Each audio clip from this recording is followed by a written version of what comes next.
વડોદરામાં રાષ્ટ્રીય સ્વૈચ્છિક રક્તદાન દિવસની ઉજવણી કરવામાં આવી હતી।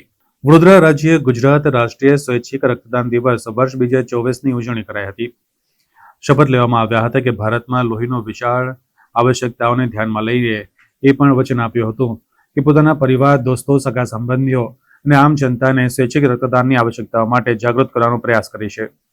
આની સાથે એમ પણ વચન આપવામાં આવ્યું હતું કે જ્યારે કોઈને પણ લોહીની જરૂર હશે તો તેઓ પોતાના ખર્ચે કોઈ પણ લોભ કે લાલચ, જાતિ, ધર્મના ભેદભાવથી મુક્ત થઈને રક્તદાન કરશે।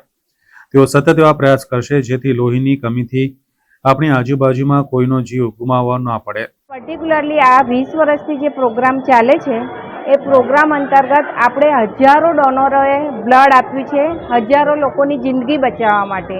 તે બ્લડ ડોનર્સને આપણે થેન્ક યુ કહીએ છીએ કે તમારા થકી ઘણા બધા લોકોની જિંદગી બચી શકી છે। અને પર્ટિક્યુલરલી આ દિવસ ઉજવવાનો હેતુ એ છે કે જો આપણે બ્લડ ડોનેશન માટે અમે એઝ એ મેડિકલ પર્સન તે જાગૃત જ છે, પણ લોકોને બી, કોમન પર્સનને બી અવેર કરીએ અને એ લોકો પણ બ્લડ ડોનેટ કરતા થાય। અને બ્લડ ડોનેશન માટે પાછું બ્લડ ગ્રુપ પણ જરૂરી છે, એટલે સાથે સાથે બ્લડ ગ્રુપ ડોનેશનનો બ્લડ ગ્રુપ માટેનો બી કેમ્પ રાખેલો છે। ડૉક્ટર જિજ્ઞા નાયક, CDMO, જમનાબાઈ હોસ્પિટલ।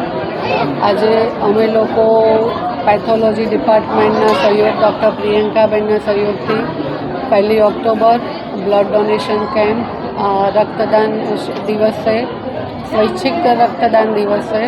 સ્વૈચ્છિક એટલા માટે કહેવામાં આવે છે કે આના માટે કોઈ ફોર્સ કરવામાં આવતો નથી અને જનજાગૃતિ દ્વારા લોકોને રક્તદાન કરવા માટે આપણે ઉત્સાહિત કરવામાં આવે છે અને તેના માટે આજે અમે અહીંયા બ્લડ ગ્રુપ અને બ્લડ ડોનેશન કેમ્પનું આયોજન કરેલું છે।